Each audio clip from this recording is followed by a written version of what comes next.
La sua casa al settimo piano, a 2 passi dal cielo, ma il tuo nome qual è? E coi suoi vestiti firmati mi sentivo impacciato nei miei vecchi blue jeans. Dietro quella porta c'era il paradiso. Io da non credevo a che stuocchio, nella mia timidezza non volevo tremare. La sua stanza fuori dal mondo, fatte specchi e moquette, mi parevano un film. Ma che ti succede, non parli, com'è bello il tuo letto, ma chi dorme con te? E arrossivo dentro, ma mettevo scuro. Mentre mi spogliavo che vaso, io guardavo il suo corpo, ero fuori di me. E in quel letto bianco c'era un mare di carezze.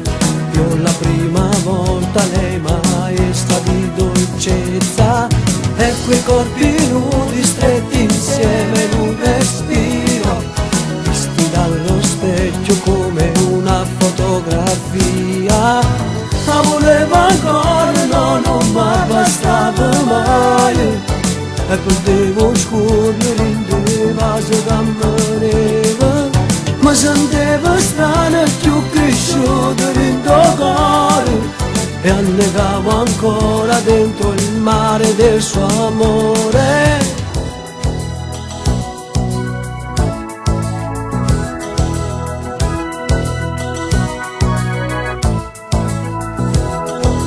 Quella casa fuori dal mondo, a 2 passi dal cielo, scompariva con lei.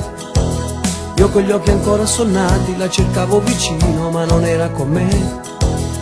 Era stato un sogno nato dai miei sogni. Non l'avevo fatto l'amore, mi svegliavo nel letto bagnato di me. E in quel letto bianco c'era un mare di carezze. Io la prima volta, lei maestra di dolcezza. E quei corpi nudi stretti insieme in un respiro, visti dallo specchio come una fotografia. Ma volevo ancora, no, non mi bastava mai. E perdevo scorrere in dei vasi che ammerevo. Mi sentivo strano e più cresciuto in tuo cuore. E annegavo ancora dentro il mare del suo amore.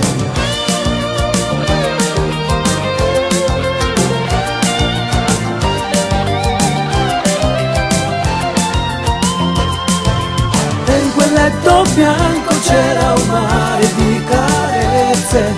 Io la prima volta, lei maestra di dolcezza.